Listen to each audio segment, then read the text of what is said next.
Today's topic is India 2047, an alternative vision. Hello, everybody. Good to be with you once again. Today we have with us Keshab Mandal.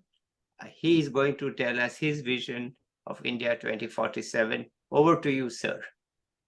Thank you. Uh, Thank you, Dr. Mathur. Thank you very much for giving me the opportunity to speak on such a wonderful topic, which is very close to both of us. And before beginning the interaction, I should tell you and the audience that I'm not an economist, Okay. because for last few days I have watched some of your videos, and I have seen that most of the people with whom you have interacted are mostly young economists, and and on the video part you have written economic matters or economic matter like that. So I am a student of political science. Also, I am a teacher of political science, and I am doing research for last 23 years on various topics. But my most close topic is Panchayati Raj system in India, empowerment of women in local governments, sustainable development goals, and I have written about state politics, West Bengal government, where I reside and where I stand. So West Bengal government, the issues and constraints of development, like this gender and empowerment, a comparative analysis between USA and India, like this. So for many days, I was thinking that India was celebrating Amrit Mahotsav, and after that, from 2022, India is now under celebration of Amrit Kal. So that is a period of 25 years from 2022 to 2047.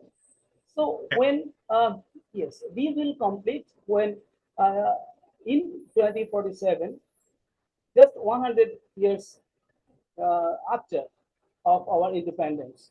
So I thought that I am actually a patriotic Indian, and I love my country, and most of my friends know, and my one of my friends, Lito, he was just pursuing me. He was just telling me, requesting me for many days that Keshav, you write some books. What you write, it is beyond our knowledge. We cannot understand your hard words you write about gender, sustainable development, local government, and particularly you were writing for one section of society, that is women. So he requested me to write a book which will touch almost every section of society. He said that you try to write something that will touch the lips of general people. Try to do something. I said that you see, so many scholars have done so many works, and what is the scope? I am normally a researcher, but he said that yes, always there remains scope. So the same thing has told by different people in their own style. So I thought that okay, so after finishing my other last research, then I devoted myself in this novel task. Actually, you see, the name of the work, or the actually this is the part, this is the book. I have given two alternative names. Number one, Vision 2047. India 2047, a vision. Right? Yeah. Another name I have given, the secret keys of development in India. So these are the two names I have suggested to my publisher. Now it's up to the publisher to decide. It is 472-page book, and when it was what is say arranged in 6 by 9 inch format, then I said that it is 1072 pages, so it's a bit fat volume. Okay, so let me begin my topic. India 2047, a vision. Today, I would like to share with you about my vision. Sure. India. Thank you. So let me divide my discussion into three parts. At first, I would like to tell you about what is my actual vision? Number two, what are the constraints standing in the way of achieving this vision? And thirdly, only telling the constraints and problems is not sufficient, because always the government and the people wants to know about the remedies, what remedies you are giving for the problems. So this is the most important part, right? So let me begin with my Yes, please. vision. Please begin. Thank you. Thank you. You see, government of India uh, is visualizing to achieve $5 trillion economy, right? And I think that why $5 trillion economy? I have set a very big target, that is $25 trillion economy by 2047. Okay. I want to see my country will be a superpower. My country, India, will achieve a $25 trillion economy. But the question is, seeing a dream is very easy. But Yes. how to achieve? You have to give the blueprint to the government. You have to show the roadmap to the government. You have to show the roadmap to the people, how they can achieve this. So this I will tell you. At first, you see, vision that which I have, what I say, portrayed in my mind, in the canvas of my mind, this is the vision. So I said that $25 trillion uh, is my target. But what is the situation? Let me say, at present, in every city, every third person in an Indian city is a youth, right? So at present, Indian population, as per Worldometer, dated 1st August 2023, is 142 crore 97,000, like this. That is roughly 1.42 billion. And it is projected to be 1.61 billion in the year 2047, right? So the Economic Times reports on 14th August 2022 that in 2020, India had about 67% of its population in the working age group of 15 to 64. So this segment known as demographic dividend. So in place of 15 to 65, you see, in India, it is the general standard of the United Nations, but or IMF, 15 to 65. But I have a very the strong, what is a protest in selecting these age group, because now 15 years is a time for studying, or 15 years is a time for gaining or attaining education. In my country, in India, 15, when a student, when a boy attains or a girl attains 15 years age, he studies in class 9. So, you see, a 9 standard student should not get involved in economic activities. It is the time of growing. It is the time of, this is a street time, once my teacher said. Porimal Gandhi Sarkar said that this is the shade time. So we have to develop our skill. We have to develop our capability during this time. So instead of taking 15 to 64 years age, I would like to take the population of 25 to 64 years. That's it. So you see, so then this person, this 25 to 64 years population I have selected. Yes. And right, and you see, $1 trillion US, how much is equal to 82 lakh 74,050 crore Indian rupees.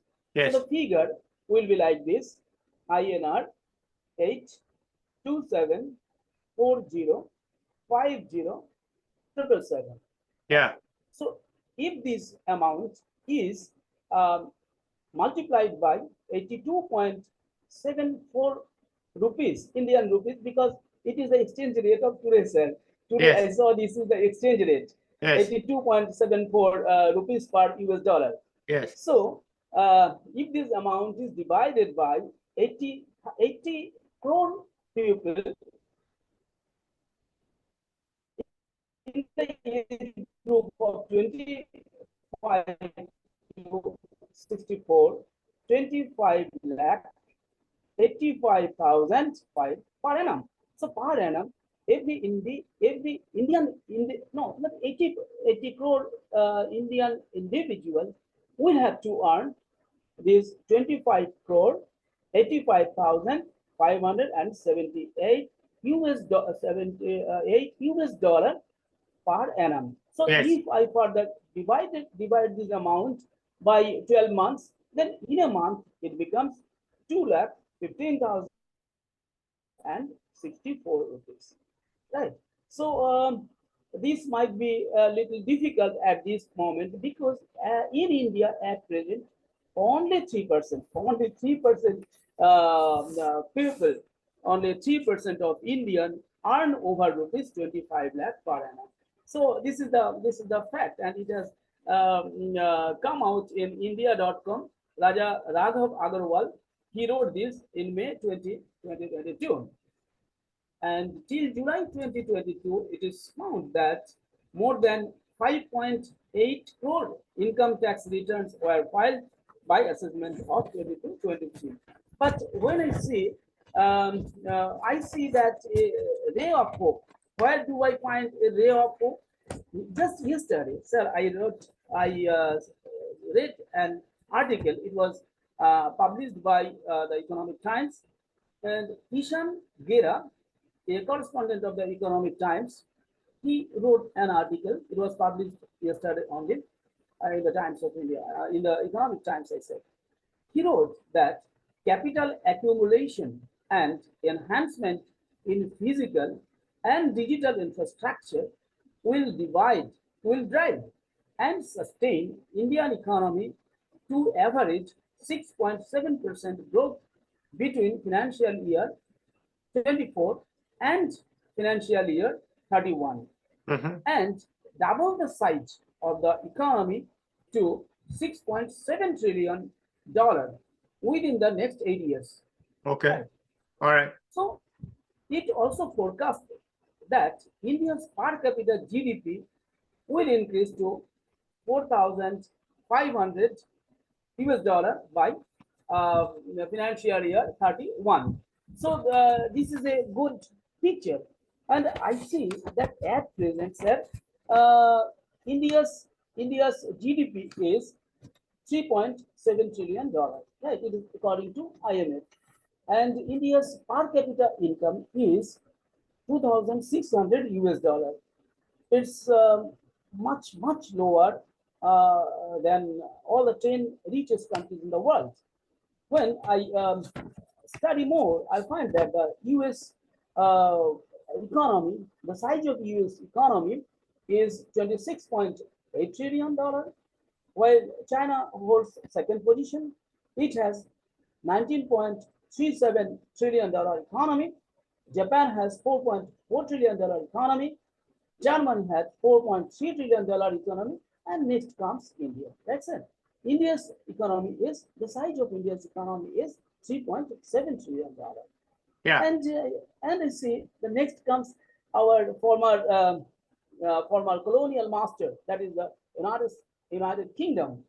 Their total GDP is $3.1 trillion, while France comes in the seventh position with $2.9 trillion, Italy $2.1 trillion, and then Canada with $2 trillion, $2,090 billion actually. Right. So this is the economy, and ours is the lowest per capita income with only $2,600 per head. So where from do I get hope? You see, yeah. At present, Indian situation is that in last 9 years, I find that India grew its GDP from 2.4 lakh crore to 2.75 lakh crore rupees. That means, sir, 1.71 lakh crore in almost 1 decade. India was successful in increasing its GDP from 2.04 lakh crore to 3.75 lakh crore in last 9 years from Yeah. 2014 to 2023, 22. Take it. In this way, in general term, if we consider that India, if we think that how much India can earn in next 23 years, in next 23 years, because 2047 now it is 23, so 22 years, right? Yeah. So say that if in this rate India grows, that 1.7 trillion dollar multiplied by 2.3 decades, then it would be 3.93 trillion dollar or maximum $4 trillion.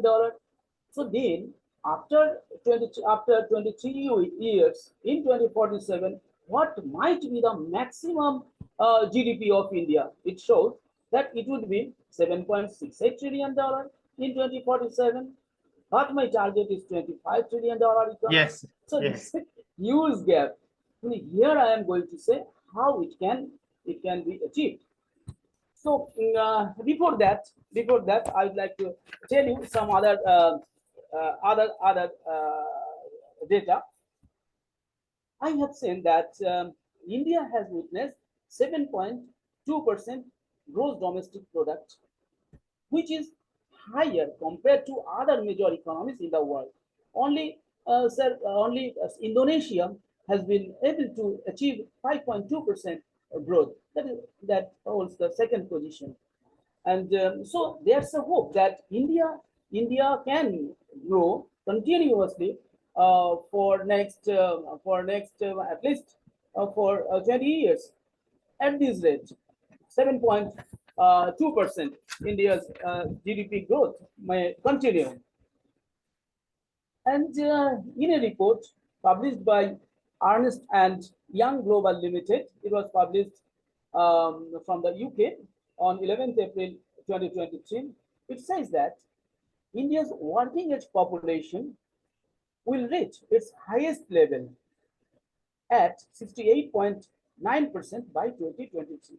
So India is the most young country. Yes. India is the most young country now.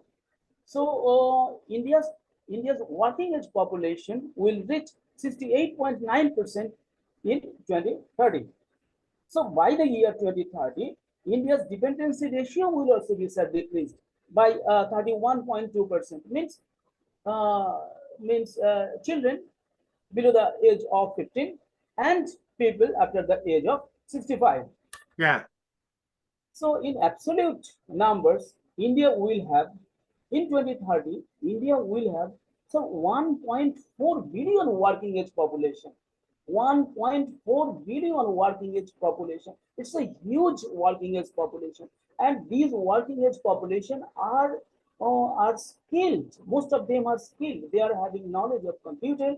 They are having knowledge of internet. They can speak good English, and many of them are having some other qualities. They are having MBAs. They are having information technology base and some other things. So this is a huge pool of population or workforce India is having. So India can boost up it.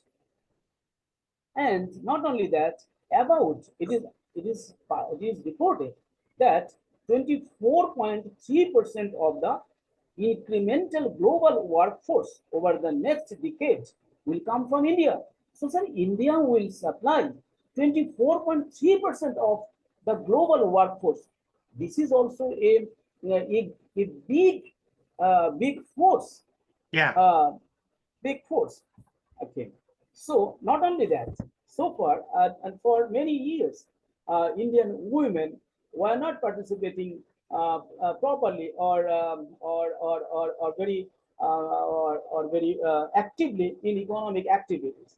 But see, this report, Ernst of Young Global Limited, published a report that says that nearly 49% of total enrollment in higher education comprised female students. So this is a good trend that women or the female students are also being equipped to take active participation in economic activities. Next, same, the annual increase of India's IT and BPO services is estimated to 2.14 million graduates, and India is also the global leader in STEM graduates at 47.1%. India government has given too much emphasis on STEM, means science, technology, engineering, and mathematics subjects. Right. So, and India's purchasing power of young people, not young people, the average pupils purchasing power, sir, has been increased too much, increased a lot. And you see, increased, and even our consumption rate has also been increased. And private final consumption expenditure has grown at a CAGR of 11.3%, and the ratio of private final consumption expenditure to GDP has increased from 55% to 60%. So this is also a huge growth in India. And yes, I told repeatedly, I am telling that my target is to achieve $25 trillion economy. And the strength, where from I get the strength? Yes. That, sir, our life expectancy, though is in comparison to other developed countries, our years of life expectancy, or our life expectancy is lesser, but still in 2023, it has become 69.7 years. And within this, 68.4% for male, and women live for 71.1 years. Always women live more than us. Yes. This is the trend in the world. Yeah. Okay. Additional advantage. What is the additional advantage? See, India has already more than 240 billionaires. Yeah. It was, and only Mukesh Ambani, who is known or famous throughout the world, his wealth is rupees 7,18,000 crore. Yeah. 7,18,000 crore. Okay.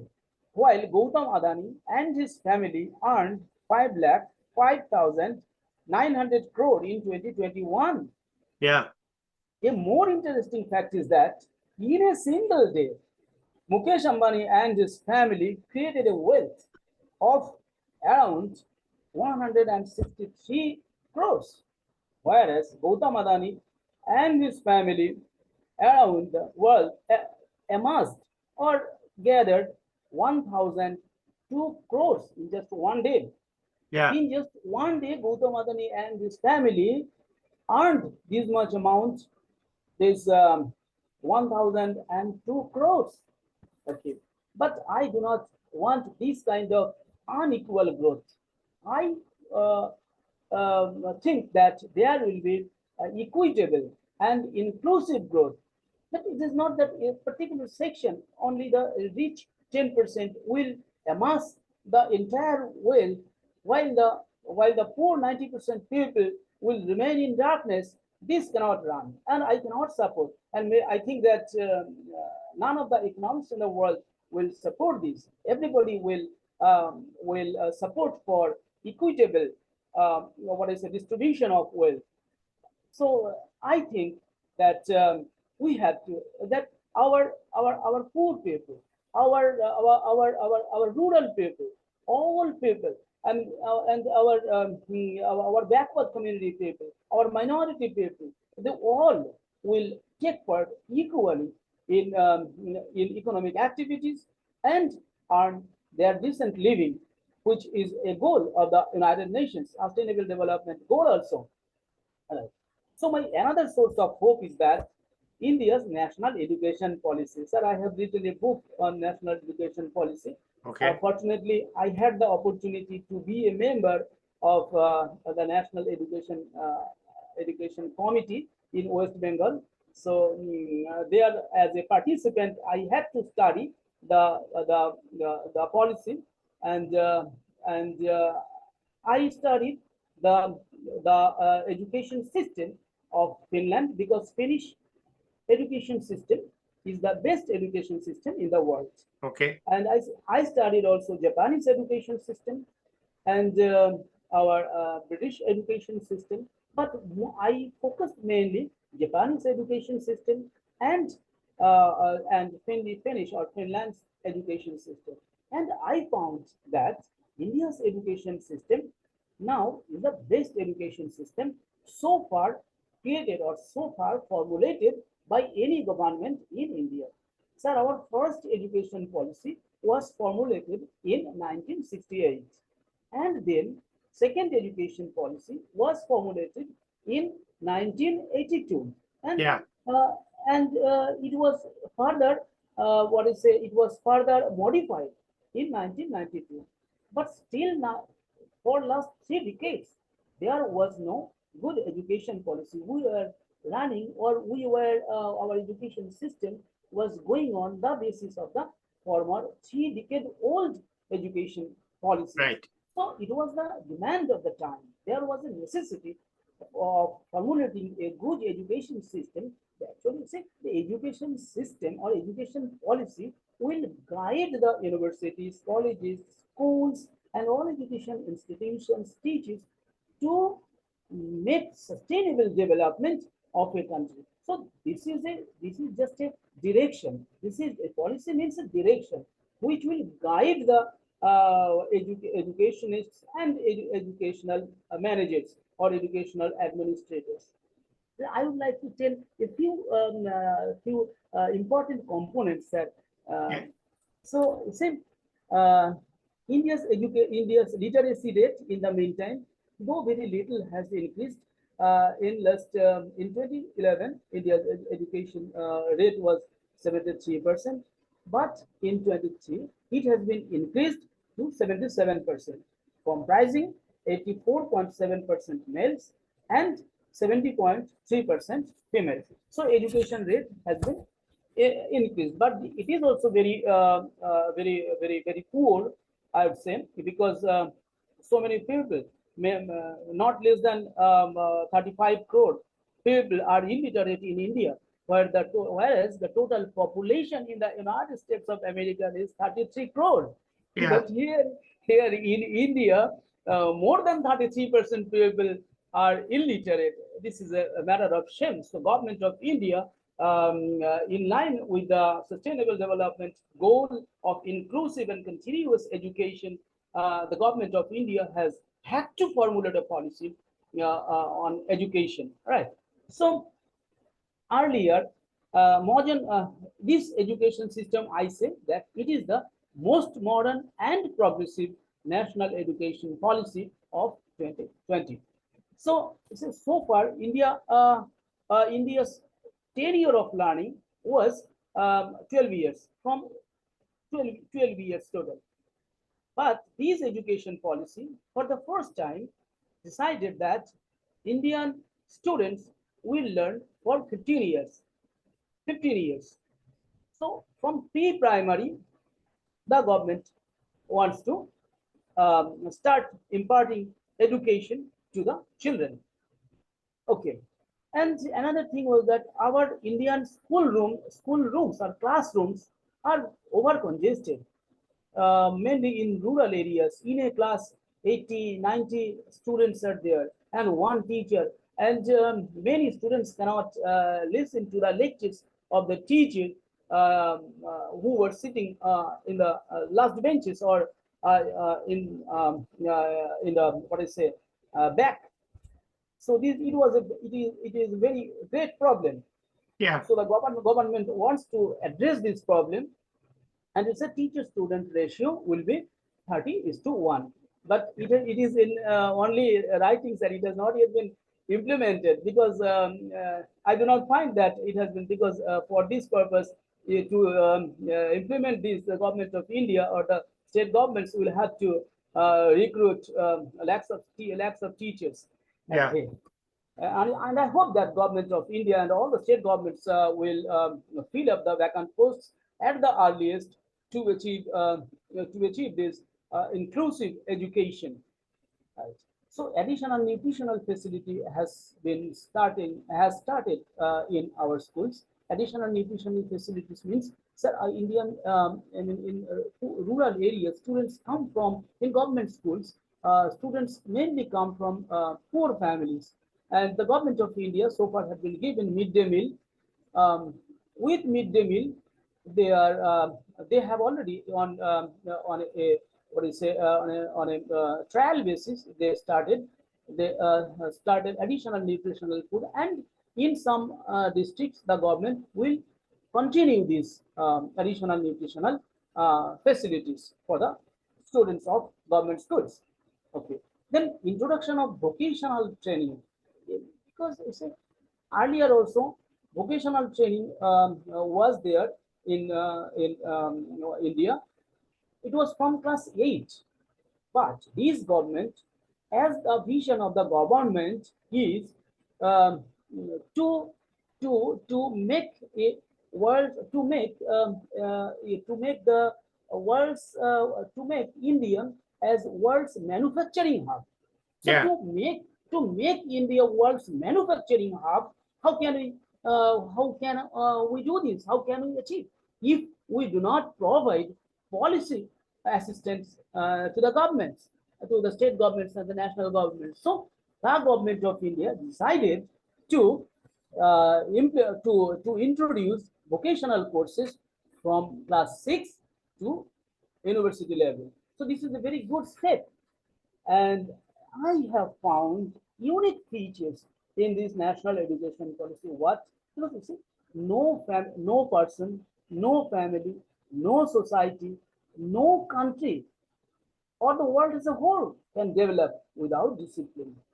And no country, no family, no society can survive and grow without discipline, without its culture, without spirituality. So these are the things which were neglected in India.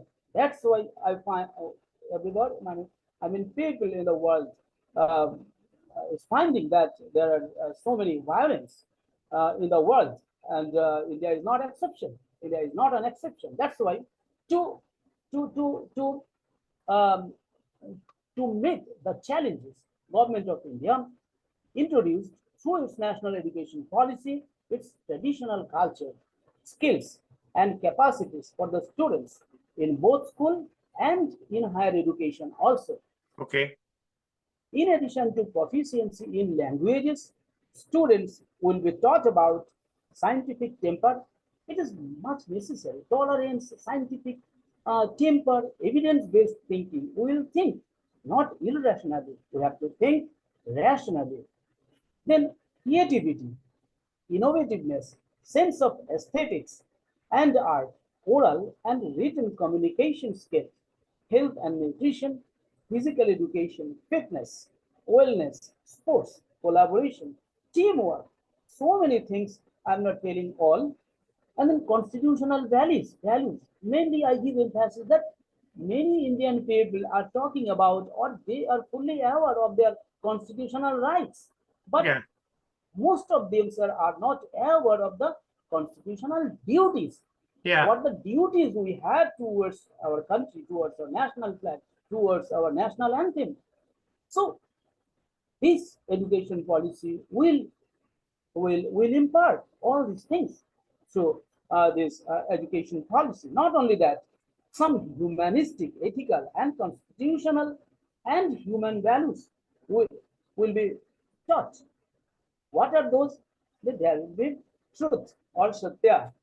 Then, see, righteous conduct, that is dharma, peace, shanti, love, prem, non-violence, ahimsa, scientific temper, and citizenship values. So these are the soft skills. Yeah.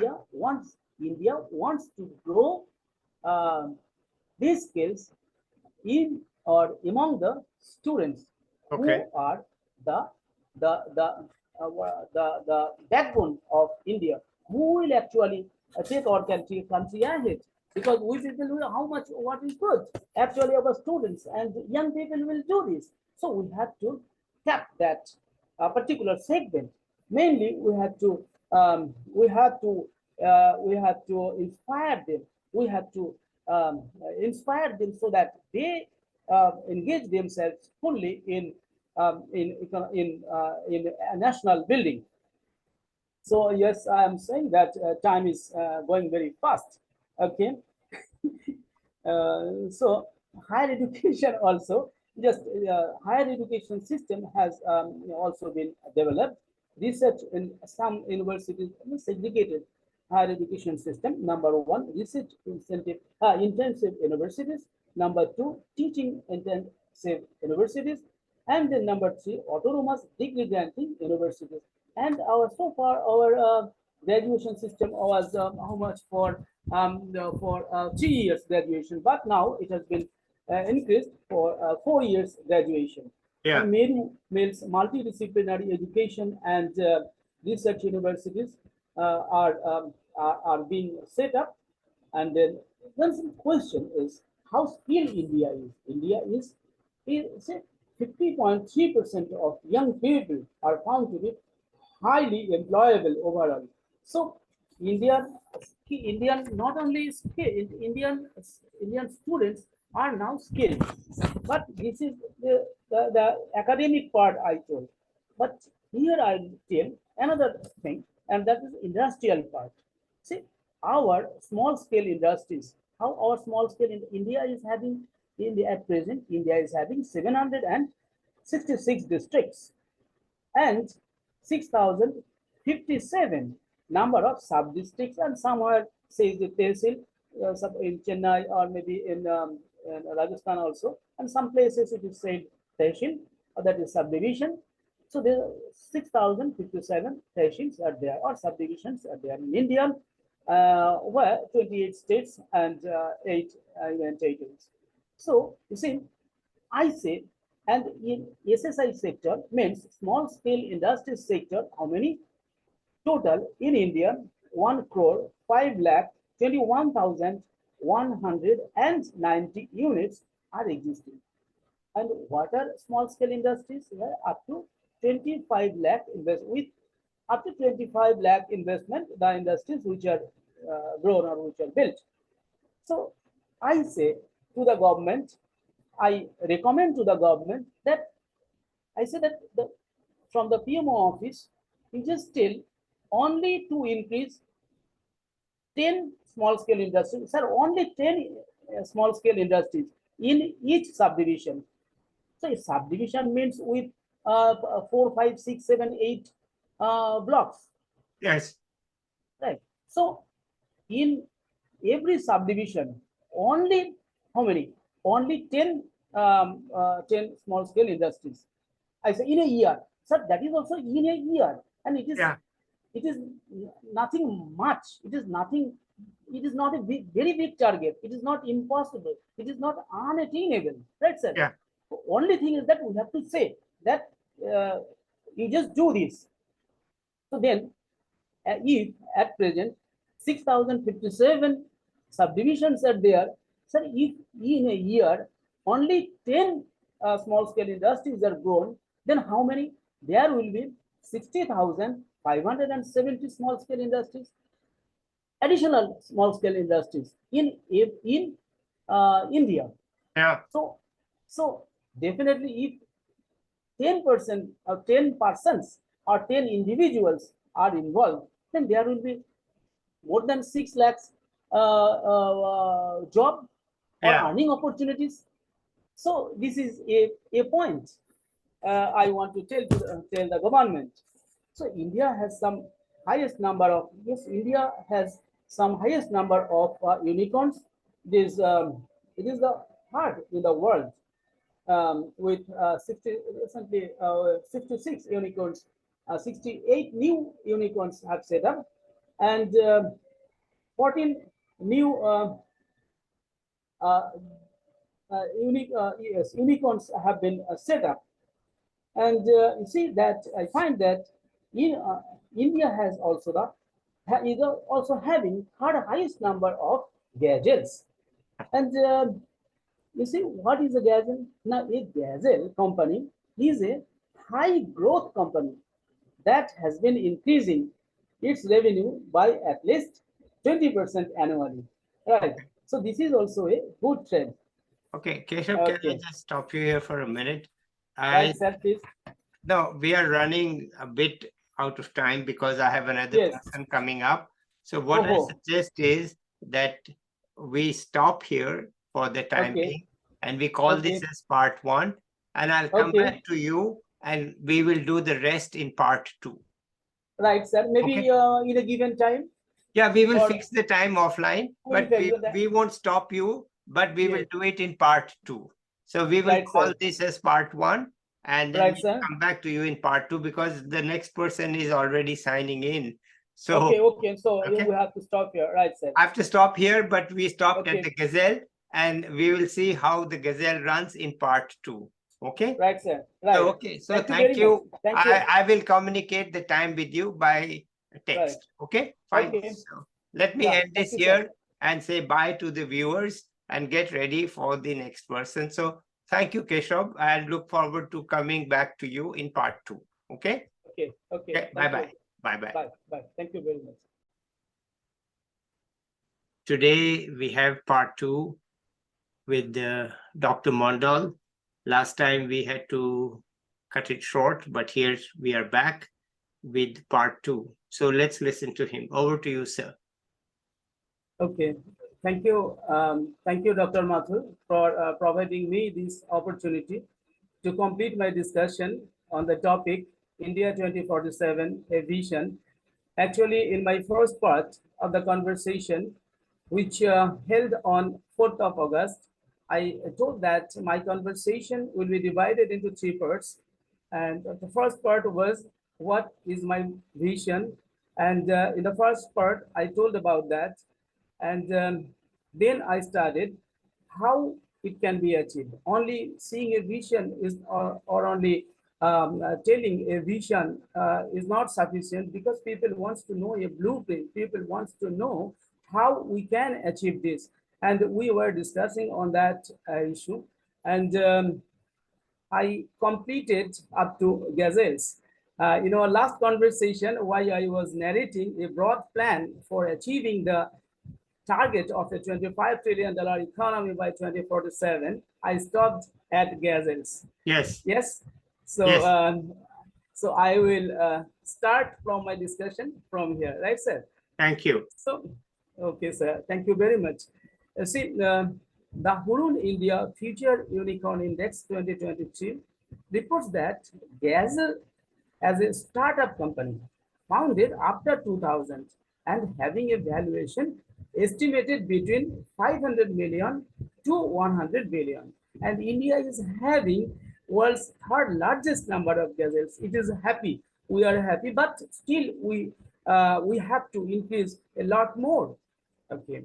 So according to the ministry, I was just a few days ago, I was just going through the Ministry of uh, Commerce and Industry, and I found that India is having 92,000 entities recognized as startups.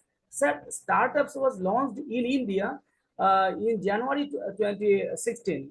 So this is a good sign that India is achieving achieving in this field. So many startups have come up.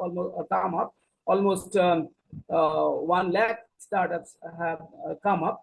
So this is a good trend, and I expect that the government of India will fund more and will take up will see so that more startups can grow, more startups can set up in our country.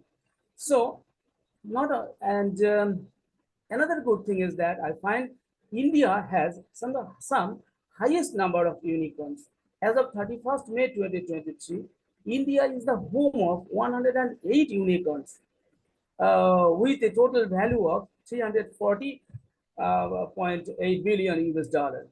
So this is also a good trend because India is And it is happy. I am happy to share with the viewers and with you that India bagged the third spot with 68 new unicorns. So this is the India held third position after USA first and second China. So Okay. right. So India's manufacturing industry, because most of the developed countries have given importance of manufacturing. So manufacturing, the government of India has also given importance or emphasis on manufacturing industry, and India's manufacturing industry generate, uh, though it's not satisfactory, but still 17% of India's GDP, and where 27.3 million people are working. But we say in most of the developed countries, that I will tell you later, that they manufacturing, from manufacturing industry, they earn about 30 to 40% of GDP. India's contribution in GDP, I find that service sector, it comes about 50%, which is normal average average contribution of GDP in developed countries in Europe, maybe in the UK, USA, like that. India's agricultural share is not in GDP, though 46% of people up to 2021 are engaged in agricultural sector, but India's value addition is only, sir, 18.3%. Yes. Yes, so these needs to improve. There's needs to improve because more agro-based industries should set up. Government should give importance, and government should focus in this particular field. And I'd say this is a good thing that GST collection is good. India is collecting good GST, 1.65 lakh in last July 2023. And India's FDI, foreign direct investment, is also not rosy, because I find in 2022 and 2023, total foreign direct investment was only $70.97 billion. So India should depend more on manufacturing and exporting instead of importing, right? So India's FDI inflow in drug and manufacturing sector stood at US dollar 19.90 billion. But India is world's leading manufacturer of I say that vaccine and other drugs. So India should put more emphasis on drug and drug related or medical devices manufacturing, because just a few days ago, one of my colleagues who was going to operate his cataract on right eye, he said that I say Indian lens, the cost of Indian lens may be little lesser than the Chinese or other lenses. Maybe Indian lens was cost rupees 10,000, whereas a Chinese product was costing 20,000 rupees. So though the price was higher of the Chinese product, but the quality is better. The doctor prescribed to him. That's why India should manufacture, and at the same time they should think about the quality. The quality there should not be compromised with quality, right, sir? I say that. So definitely the people who were sitting in the industry ministry, and they will definitely take care of that. And so India's power sector, yes, it is good. India's power sector, India's traditional power sources are coal, lignite, natural gas, oil, like this. But India should explore more on solar and wind power. Sir, very recently in India, it is being seen that many rooftops, rooftops of institutions, mainly academic institutions and offices in some big towns, I have seen that they are using solar panels. So this is a good trend. And yes, yes, I agree. Yes. yes, and the Indian government has probably donated the solar panel on the to the United Nations. So I think I think India should give more emphasis on solar panel, or on solar energy, or maybe wind power, hydropower, because these are the non-conventional sources of power, because the conventional sources of power like coal and natural gases are limited. So they all know this. Still, I say that they should give more emphasis. Maybe it is a little costly, but after a certain period of time, it will help us, because when the natural sources of production of electricity will be depleted, then how the country will run, how the world will run. So not only India, the world should put focus on that. India's manufacturing is good. It's a good trend. India's manufacturing in two-wheeler and four-wheelers are also increasing. And in post-COVID period and during the COVID period also, the sale of two-wheeler had increased. And similarly, the sale of, instead of making big cars, India should produce more small cars like Tata's Nano project, because Indian roads are not so, the rural roads are not so big, rural roads are not so wide. So the manufacturer should give emphasis on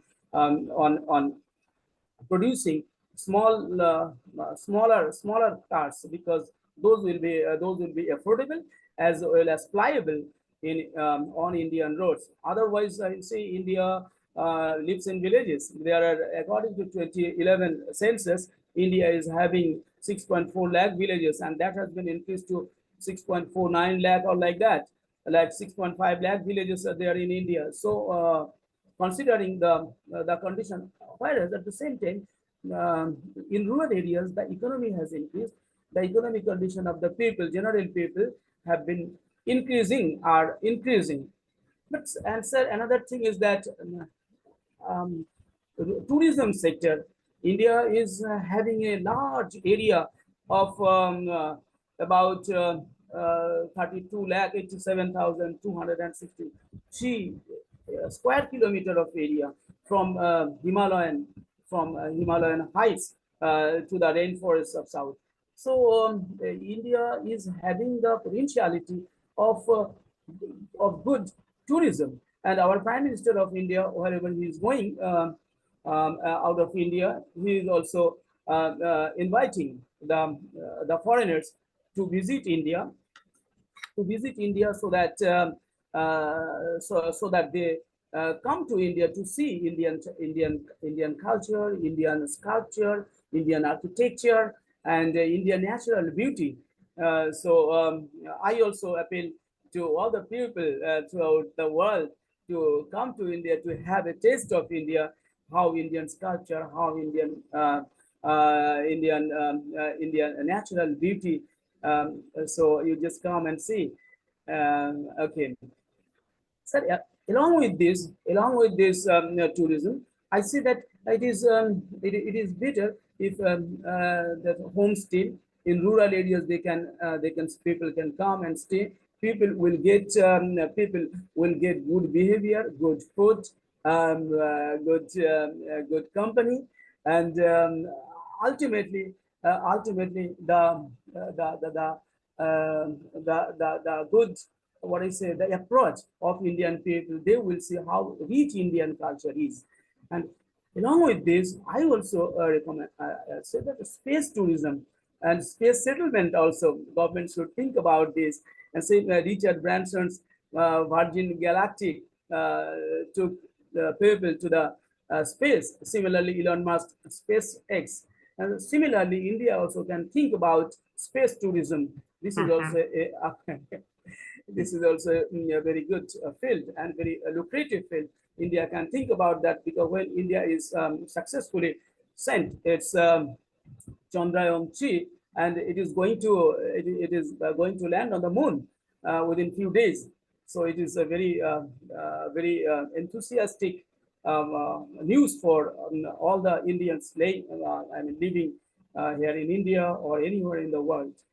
Third, India, and next I would like to say about Indian economy in agriculture. Yes, Indian agriculture is also is also good, but there are some limitations that I'll tell in the part of limitations. India is the largest producer of fruit, vegetables, and the milk, pulses, spices. So, but Indian farmers are deprived. Indian farmers need more MSPs of their crops. So, and Indian farmers need more fertilizer, and fertilizer is also necessary, and that the price should also be reasonable, and this water supply, those things, and market for selling will help them to increase their livelihood, because only as the profit margin is lesser, that's why they are leaving agriculture. Because Indian people, almost 77% people are living in rural areas, and nearly 55% people are dependent on agriculture. So the government should give, I mean, a look at that, and it is good. And I see that India is the world's third largest defense expenditure.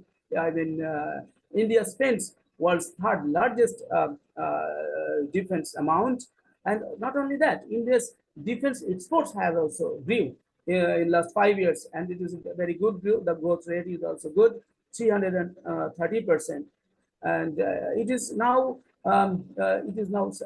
sending it is now exporting its defense equipment to 75 countries. This is a good trend. And after telling all those things, I will say that, sir, India lives on villages. So villages should be given most importance, because if our former president, Dr. APJ Abdul Kalam, said about Pura, P-U-R-A, that is providing urban facilities in rural areas, and not only rural infrastructure. Yes, rural infrastructure is improving every day in India. About 34 kilometers of roads are being made. But despite that, I say that India's villages should be more. I mean, the skill of the people in rural areas should be increased. The capacities of the rural areas should be increased, not only by giving doles. Dole politics is, I do not support the dole politics. It is necessary definitely for the very poor people, but by giving doles, India could never gain a, a prestigious development.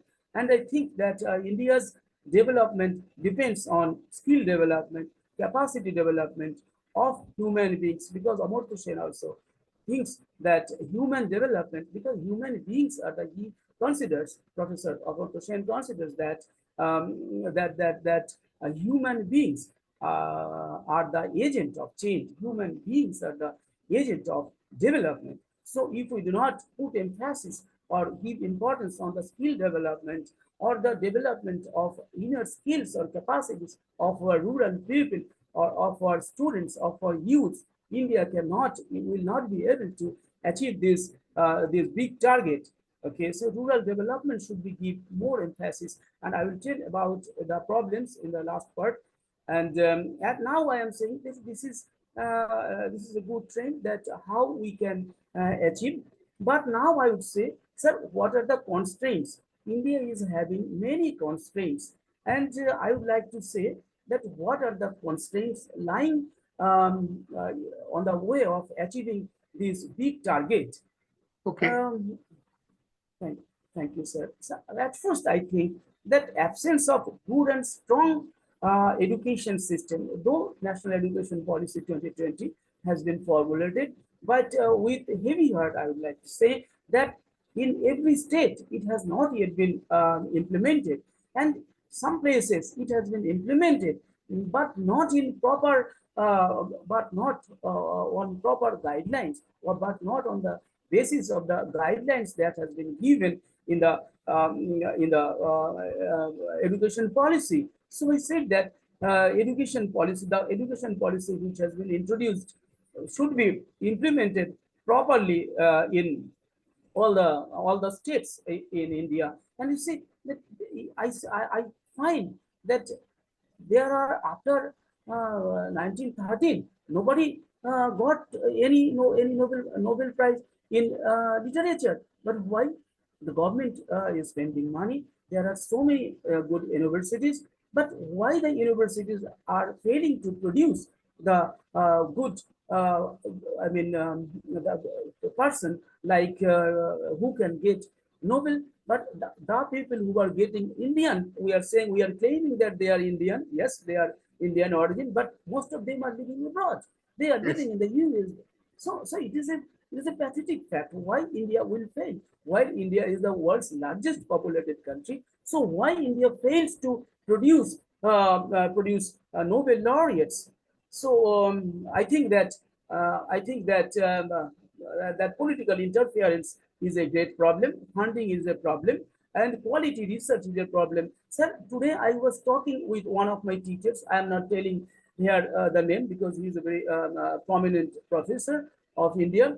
He told me that I told him that, sir, in National Library, while I was searching books for my new project, I did not find any book on West Bengal politics for in last 10 years.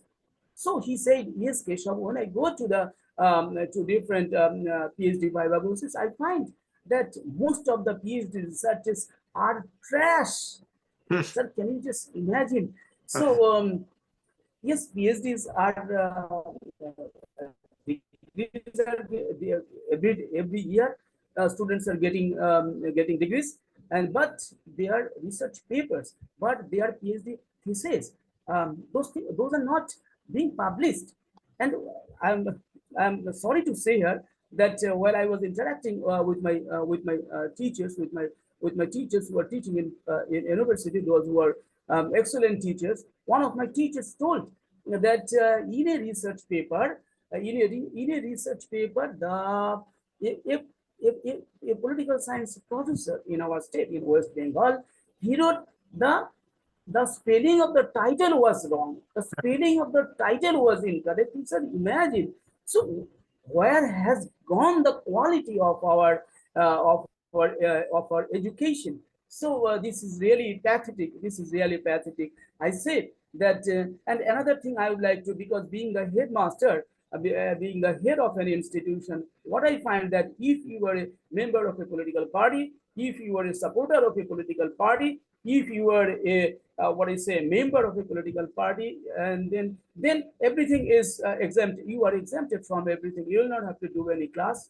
You will not have to attend regularly, and being the head of institution, you will not be able to say anything to him, because there will be, otherwise there will be dharna, there will be demonstration, there will be your life will be hell. So in that fear, many head of the institutions cannot say anything. They just bear, they just tolerate, and compromise. And whenever we and people like me want to protest, I have also the experience of facing the music when I protested against some discrepancies which are not supposed to do, right, sir? And secondly, I will say, because so many things are to say, but I will tell only a few, which I think that which are important to me. In a few last year, I was doing a research, a survey. In that survey, sir, there was a question. Do you find, the question was like this: do you find a role model in your institution or in your locality, sir?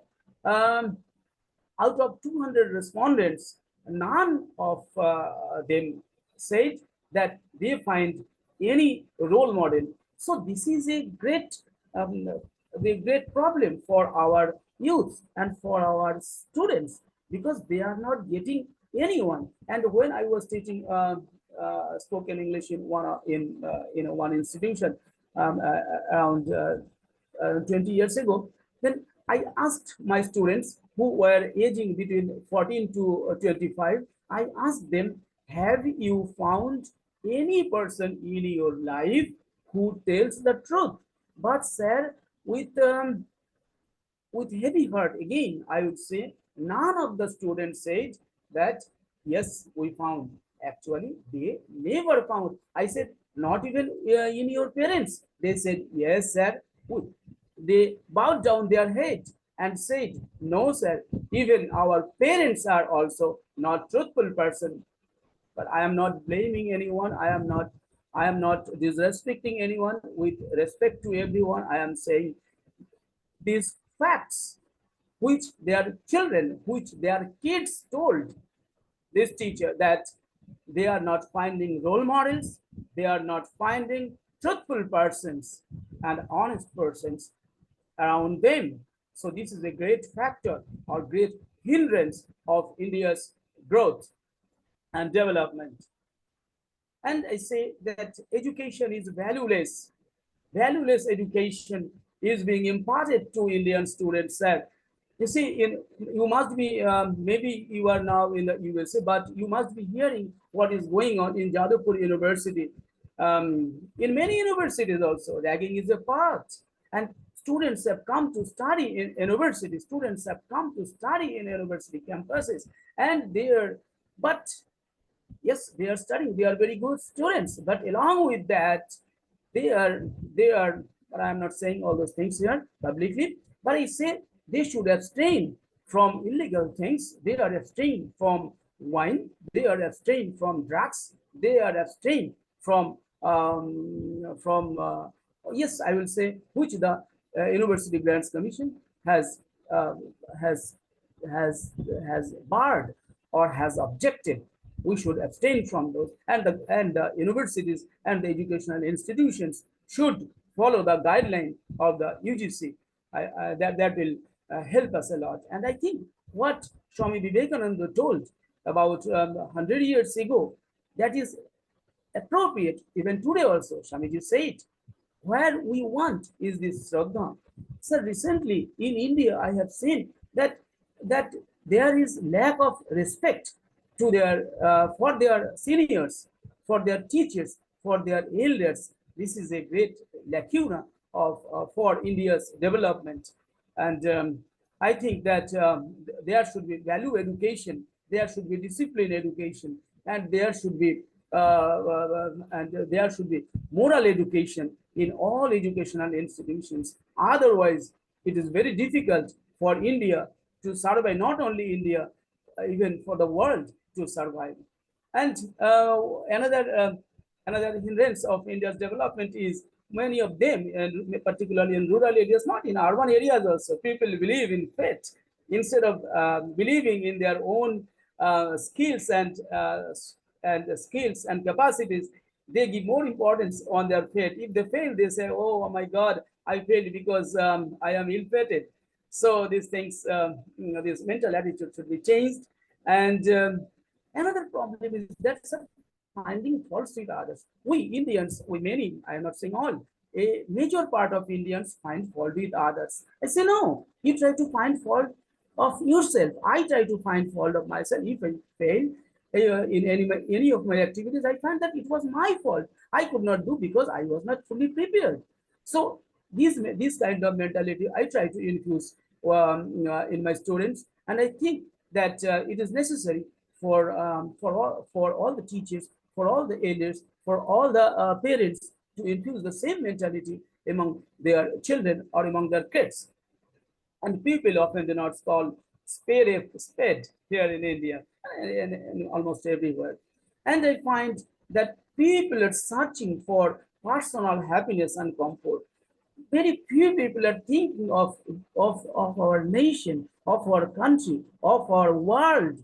Very few people are thinking. But that's why I say that patriotism, the people should be imparted patriotism, because these, if we do not teach our students about patriotism, then they will not learn what is it, and they will not feel the same sympathy, the same love as they feel for their mother, as they feel for their father. So patriotism is another thing which we are lacking now and which should be imparted. And though the National Education Policy 2022 says about that, and I think that it should be implemented properly. And next, I would say about one thing that is good, that is not good, because the scarcity of quality politicians in parliament and too much politicking travel developments. And if I say that, I'd say that unbridled corruption pervades in India. That is also, I feel bad, because corruption kills the development, the actual development, developmental spirit of people. So at any cost, corruption should be stopped. Should be stopped by the government. The government should be more strict to deal with the corruption of which is prevailing in India. Though this government has taken initiative to do a lot, but we need more. We need more. After all these things, we find that still corruption is going on. Yes, it is very bad, and it should be checked at any cost. And I would like to say one thing, sir. Criminal politicians overshadow Indian parliament. And this is very bad. This is very bad. I would like to say one thing, sir. In last parliamentary election held in 2019, I find that, sir, 223 members of parliament out of 539 winners who have declared criminal cases pending against them. So 233 MPs or member of parliaments out of 539 parliamentarians are having criminal cases. So why are not their engineers, are not their doctors, are not their lawyers, are not their academicians? So why the criminals should be given ticket to come in the holy place of decision making? So these things, I think the government should think about that. And finally, I'd say that rural development, don't ignore rural development. Without rural development, India's sustainable development, India's actual development will never be possible. So with this, I have said that yes, these are the problems, and I have said little recommendations also. But finally, I would like to say some recommendations to the government of India, which I think it seems to me that these not only the government of India, even the people of India, for achieving, yes, my focus is, I told that the focus is achieving $25 trillion economy. For this purpose, mainly, I put emphasis on improving our income, and definitely income we have to yes, develop our income. But how? That is another question. How we shall develop our income? Yes. So the first thing is that what is necessary is develop entrepreneurship skill from school.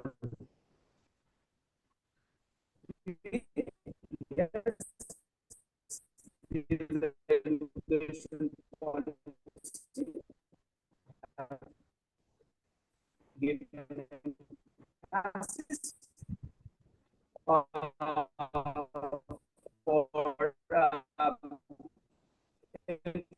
entrepreneurship skill from class 6. India is having some good chance of Assam, All India Institute of Medical School, Kharagpur, Chennai, Kanpur, plus these Mumbai. So all these institutions should give focus for making their institutions as an institution of excellence, and they should formulate proper plan. And I will request with my folded hands to the government of India and to the politicians not to interfere, rather to help them in their planning to make their institutions as institution of excellence. So I will tell the decision makers of the institutions of national importance to make their institutions as institutions of excellence, right? So this is, and give importance on skill development and entrepreneurship development among the students. And students must study nowadays. Students must study the need-based subjects. So far, we were studying as our subject and history, geography, political science, philosophy, like this.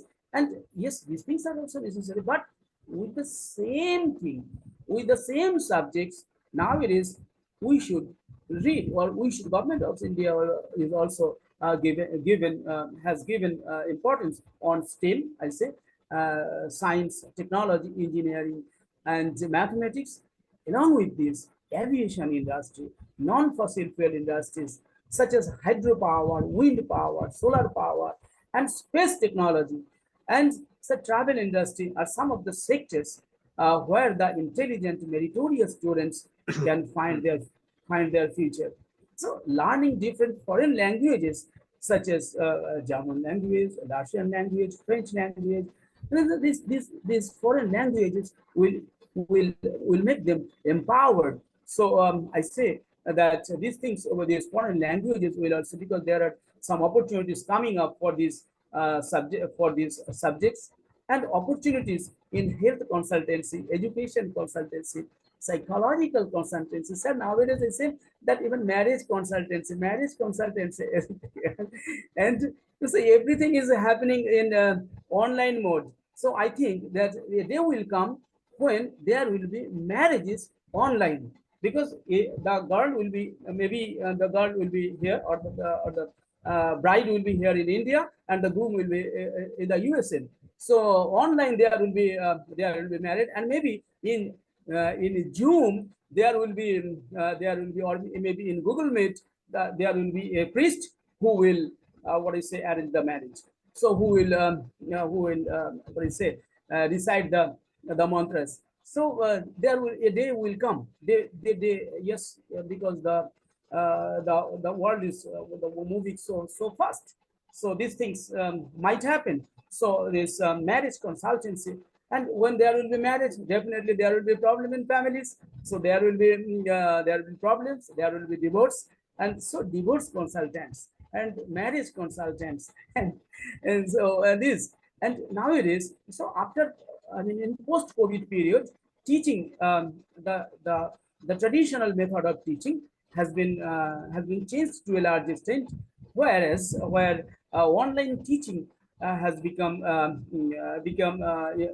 important nowadays, and so the people should be equipped themselves with online teaching method, with by using equipments, right?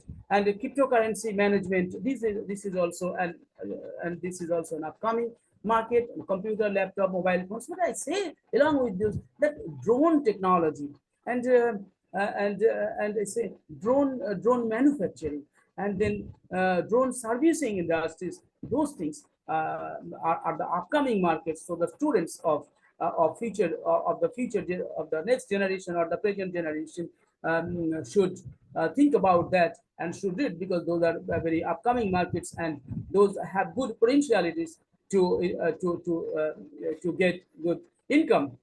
And I say that government must take a strategic goal, because every 10 years they should they should make a strategic goal, and they should make a vision document and tell the things what the government wants to do for the people. That should be written, so that people can understand that this is the idea of the government, and for that purpose everybody should go ahead. So go with that what do you say, with that goal. And government must expedite international trade and commerce. Yes, we are manufacturing for Indian market. We have to increase we have to tap the world market, and we should not compromise with our with quality and price. So two things, yes, we have to give importance on two things, and more rural ports, because so many cases are pending in India. about 4 crore cases are pending. So rural courts to be set up in India, and local governments should be strengthened because local governments are many in India. So three-tier panchayati Raj system and local government system should be strengthened and mitigate. We have to mitigate the menace of climate change, and the environmental education should be strengthened in all educational institutions, not in the name but in action. And population control is also indispensable because India is having too much population, 142 billion crore population. So this is a great challenge, and if we and because government needs to make these human beings or human resources into qualitative human resources. So this is necessary, and green growth strategy is also necessary. And I said that every Indian student should see a big dream and to work in a bigger way to earn 2,15,000 rupees by 2047 of at least 80 crore people, Indian people, every Indian people. But I don't support for partial growth, not for particular people, but it should be, the growth should be inclusive. All people should take part in development activities, and I would say that we should live in peace and happiness. Instead of peace and happiness, there can never be real development. So there should be a good environment, and there all people should be respected. Maybe Hindu, maybe Muslim, maybe Christian, maybe Buddhist, or maybe Zoroastrian, whatever the caste and community of the people may be, we have to give equal importance to them. We have to give equal respect to all of them, because without all of their participation in development activities, India can never achieve what it is desired. And definitely India is having so much unutilized and underutilized or misutilized natural resources, which yes, these are the trends of less developed countries, and which I think the government of India should give importance and should trap those unutilized and underutilized natural resources. And definitely prevalence of mass poverty is a challenge. The government of India, not by giving doles, by rather giving importance on their skill development and capacity development, they should increase increase the human development. And I would say that, yes, I told about entrepreneurship development. And finally, I would say a few about non-economic factors. Non-economic factors is that political factors. So there should be political stability, not by Khichuri government. There should be one stable government which will take firm decisions in global arena and in Indian international affairs. So there should be a strong government in the center, and definitely there should be stability in the states. These are political factors, social and psychological factors. There should be social and psychological factors. There should be social values and good institutions with moral, which will give importance of morality and discipline education. And definitely our political masters should be more more amiable, more educated, more people friendly, and less corruptive. And with all these things, I would like to say that in this way, if we can go and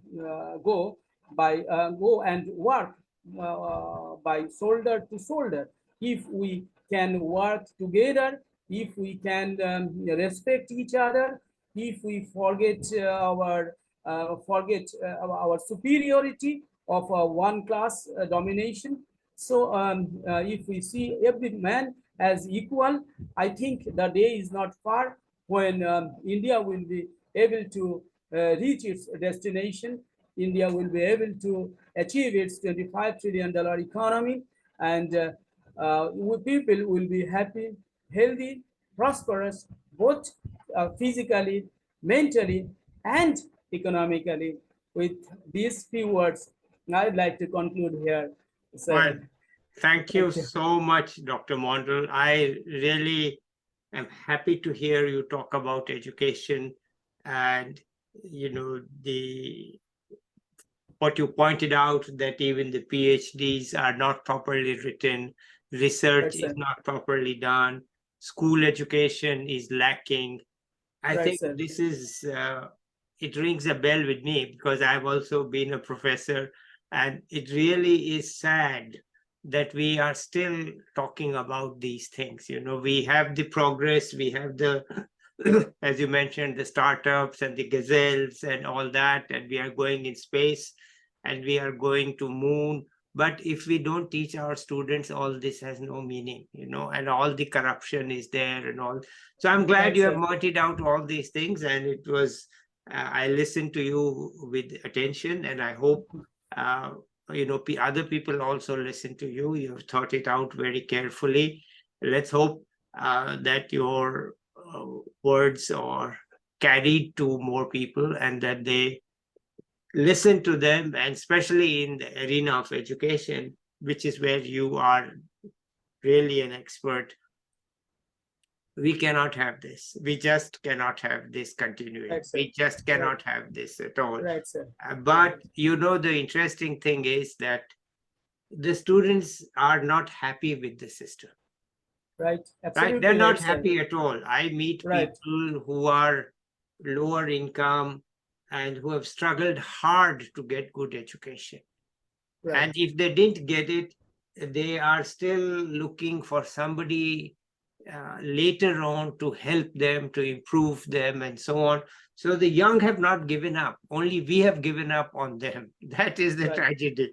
That they right, want to, because I meet young people who say, "Listen, I didn't have enough money after class 12 to go to education in engineering. My parents didn't have the money. We were having trouble." So yes, he yes, actually earned his money, and he got, he could not afford engineering. He got another profession, and he has been working and studying, working and studying, working and yes, studying. And now he has a very good job in Mumbai, right? In a very respectable financial institution. And he said, "I've helped my sister get her master's degree, and finally I have built a home for my father." So these people are not giving up. They're not right, giving up. right, We right, just don't right. we just don't teach it well. That's all. It is our, sir, it is the responsibility of ourselves. It is our responsibility as a father, as a parent, as a teacher, to impart this education, just to inspire them. Sir, we will not do that. Actually, the students will do. We should show them the way that Yes. Baba, you just go in this way, and you might find a path. You might find a find a, what I say, your place, your proper place, or exact place. So this is our goal. Just we can help and motivate them and Yeah. show them the way. Yeah. This is our duty, and we are doing. I am also, actually, I am doing mainly these things for last quarter century. Okay. This is my motto also. Okay, let's end it here. Maybe we'll come back and catch up with you in 1 year to see where you are. But at this time, let me say thank you very much for your big effort to collect so many ideas and put them together so nicely and explain. I hope you are So, able to tell your students that. So let me say bye here to you and to the viewers. I'll be back with another young person, and we will soon have this up on YouTube. So bye, everybody. okay, bye. Thank you. Thank you.